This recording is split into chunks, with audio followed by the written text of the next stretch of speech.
Almost exactly 48 hours after the ball struck him, Phillip Hughes was dead. At the hospital where he'd been treated, Australia's cricket captain Michael Clarke read a statement from Hughes' family. We appreciate all the support we have received from family, friends, players, Cricket Australia and the general public. Cricket was Phillip's life and we as a family shared that love of the game with him. We would like to thank all the medical and nursing staff at St Vincent's Hospital and Cricket New South Wales medical staff for their great efforts with Phillip. We love you. In a country where cricket is the national sport, losing such a big-name player in such a freak accident in the prime of his career has shocked millions. The Prime Minister gave a national address.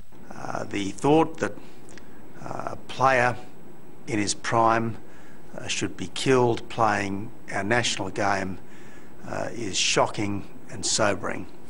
Tributes to the player, who was just shy of his 26th birthday, have flooded in from around Australia and the world. I think all those who've played cricket, who play cricket, who have children playing cricket, are devastated by this news across the world. On Friday, flags across Hughes' home state of New South Wales will fly at half-staff. Shortly after his death was announced, doctors explained how serious his injury had been. Phillip took the blow at the side of the neck, and as a result of that blow, his vertebral artery, one of the main arteries leading to the brain, was compressed by the ball. That caused the artery to split and for bleeding to go up into the brain. And he had a massive bleed into his brain. Standard cricket balls weigh 160 grams. The fatal delivery was bowled at approximately 140 kilometres an hour. It hit Hughes' neck just below his helmet, effectively rupturing an artery, flooding his brain with blood. Phillip Hughes was a respected and popular cricketer. His talent spotted at an early age, he'd been in and out of the national team for 5 years. The injury that Phillip Hughes suffered, a subarachnoid hemorrhage, is exceptionally rare. Doctors here at the hospital that treated him said there'd only ever been one reported case of a cricket ball causing it in the past. So as well as tributes for Phillip Hughes, have come messages of support for the player who bowled the ball at him, that he shouldn't feel any guilt or be blamed. That tragic though this death is, it was a freak accident that caused it. In a country known for its love of sport, to represent Australia at cricket is viewed as one of the highest honours possible. Phillip Hughes achieved this goal at just 20. The son of a banana farmer from a small town in New South Wales, Hughes was seen as a prodigious talent. Small in stature, but a gritty and skillful batsman. He was even once compared to Donald Bradman, Australia's greatest ever cricketer. Hughes became the youngest player in Test history to score 200s in the same match, achieving the feat in just his second game for Australia against South Africa in 2009. But the highs of his career were sometimes outweighed by the lows. In between his 26 Test matches, Hughes was dropped 5 times from the Australian team and would only add one other century to his Test career. He was a quiet guy, went about his business. I think one of the things that the fans really liked about him, not just his run making and his interesting technique, but the fact that he was dropped a few times on the Australian side and never uttered one syllable of complaint, just went off about his business and made some more runs. After playing in a one-day series against Pakistan in the UAE last month, Hughes was hoping to return to the Test team for a series against India starting next week.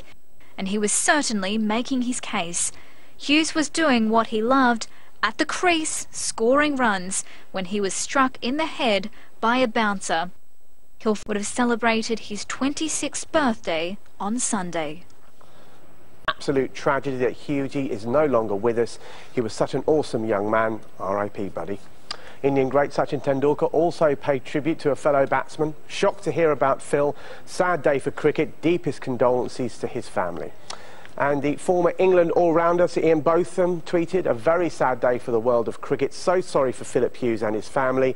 Spare a thought for Sean Abbott." Sean Abbott, of course, the 22-year-old fast bowler who bowled the fateful delivery.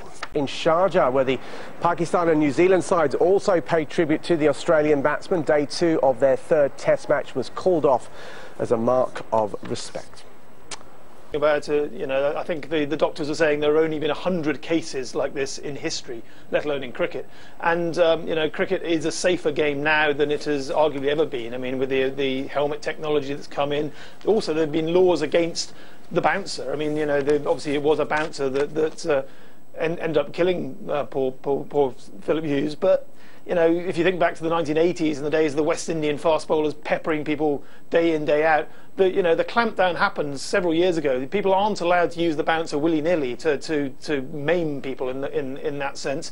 It's used as an intimidatory weapon, a vital part of a great sport. Without the bouncer, without that ability to put a batsman on the back foot, without an ability to stop him scoring easy runs, it's very much a batsman's game. And I think it's a dreadful, terrible accident. But I'm sure that Phillip Hughes, a cavalier batsman in his day, would not wish to see cricket suffer as a sport on account of what is a terrible, terrible accident. Well, in terms of the immediate impact, Australia are due to host India in a 4-test series beginning next week. In the past, the main Australian tactic against Indian batsmen has been to bounce them out. I mean, are the likes of fast bowlers like Mitchell Johnson going to think twice now? Well, I mean, it's a very moot point, isn't it? I mean, Mitchell Johnson was sensational in the last Ashes. It is hard to put into words how quick and how hostile and how good he was as a bowler in that series. And you talk about England, well, you know, England was scared realistically at times in that series. And, you know, I was talking to Michael Vaughan last night at a function. He recalls being scared going out to face people like Shoaib Akhtar and Brett Lee in the day. And it happens. It is a scary sport sometimes when people are hurling heavy leather balls at you at considerable clicks. But it is a thrilling sport as a consequence, and I think you've got to bear in mind that there is risk in all walks of life. There's risk crossing the road.